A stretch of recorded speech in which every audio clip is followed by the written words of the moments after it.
Welcome to Dixon Shabe Live. In this episode of the Business Mirror, I bring you a gentleman who has hustled his way through the startup journey and built a wonderful and successful business. Let me take you back. 10 years ago, I was called into their office. One of their staff members was actually stealing their business. And he had hacked into their emails and was taking away business. And of course, being an IT consultant and a website development consultant, they called me to help them. I made sure their emails are in a place which is secure and safe for the organization. Now, guess what? It's now 10 years later, and I meet this gentleman, and the business has grown from Uganda to East Africa. He has over 4 lodges in Uganda. His tour and travel company is among the top 5 in Uganda. And we had a discussion a few days ago. And our discussion was, basically, I wanted to know how he has been able to grow his business from the time we met 10 years ago when he was in just one room to now with over 50 cars, with about 4 lodges. His experience can help you and me to grow ours. Now, you are welcome to watch my discussion with this very wonderful and prosperous entrepreneur. Mr. Amos Wekesa, welcome to the show. Thank you so much, Dixon. How are you? Pretty good. Pretty good. Getting over the COVID. I know. Accepting it. I know. How has it been? It's been a tough time for everybody. So last 7 months, no business.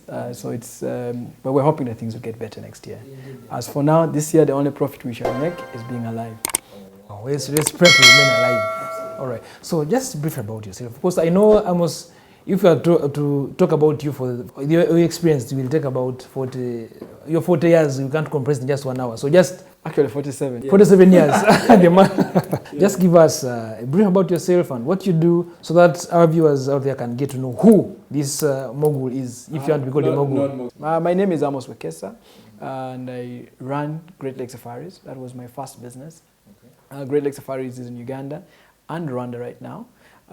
Before COVID, I just registered it in Kenya because we wanted to run it in Kenya. In fact, that brings me back to why we have the name Great Lake Safaris. When we started Great Lake Safaris, when I got the name Great Lake Safaris, my desire was to go beyond Uganda because I'm not very comfortable as a Ugandan seeing so many foreign companies coming in, and I know Ugandan companies going outside Uganda. In fact, we make more money if we get more Ugandan companies going abroad to make money and bring it back to the economy. That's the idea. It's a poor country where people don't dream about owning businesses as well. So I run Great Lake Safaris, but also run Uganda Lodges. Uganda Lodges is 4 lodges in Uganda. That's Primate Lodge, Simba Safari Camp, Elephant Plains, and Budonge College.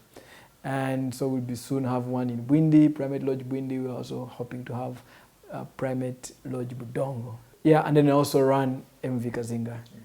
Yeah. Well, indeed, you most likely are going to own a 5-star hotel very soon. There's all signs to show that that's where you're headed. No, I bought the land already. I have the location already. Oh, now I'm going to spend the money. So I'm going to try and make it. I bought the land at least 17 years ago for that hotel. I'm in a location in, Talking about 17 years ago, buying land 17 years ago, that's too much. It's too much for a Ugandan. How, at that age, how do you think about buying land, when no one would think about it so long ago, yes? No, the thing is that I was very blessed. I was very blessed that I can also listen to people who have done well. I was blessed to have been a tenant of Susie House in Kabalagala.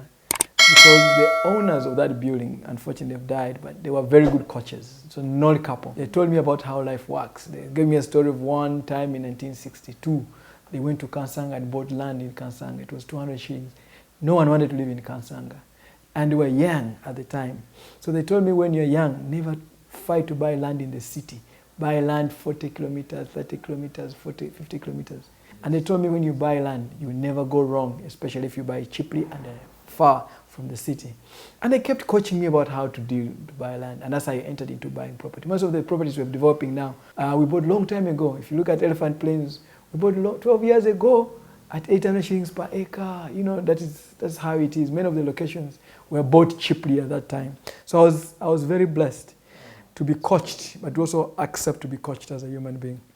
Okay, so Amos, What does it take to start a business? I think a lot of people think that they've not done business, they've not succeeded because they've not had money. Research has shown that money as capital only accounts for between 10 and 15%. And the reason why it accounts for 10 to 15% is very clear. Many kids here in Kampala inherit properties, inherit wealth from parents, and they never grow it. Why? Because money is not necessarily the most important aspect of doing business. I think doing business begins with you, your desire in your heart. But also you should be also willing to look for something that you can be able to solve as a problem in a society. A lot of people think, I'm going to do business, I'm going to make money, and that's what preoccupies them, which is extremely very wrong. The first thing you must do is make sure that you identify problems in your society, in your community, and see how you can solve them. Then money comes as a result of solving it. I had a deep desire as Amos to make sure that I see tourists. I worked as a sweeper, an office messenger, and then I became a tour guide, I became a desk guy. But when I was a tour guide is when my eyes were opened.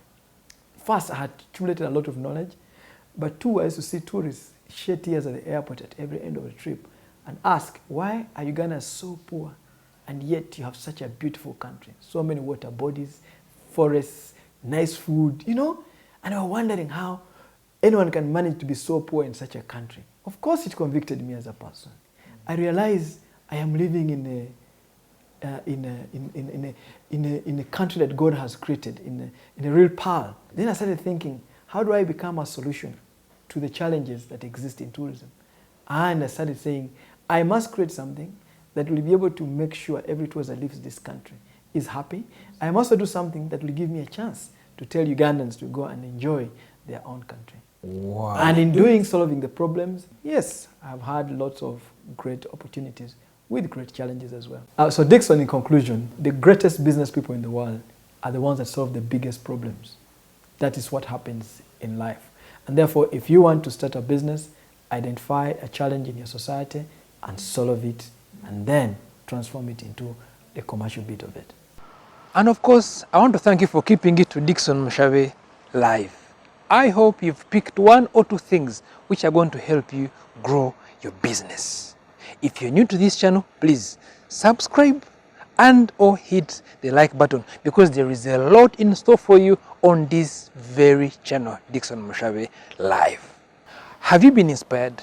Have you been encouraged? Please feel free to leave a comment down here in the comment section. It could be what you've learned from the video, or any other startup you'd like us to feature, or you yourself, if you have a hustle or a startup and you'd like us to feature you, please drop your contacts in the comments area, and we shall surely showcase your business to the entire world. Thank you for keeping it, and please stay tuned for very many other inspiring videos on this very channel. Thank you.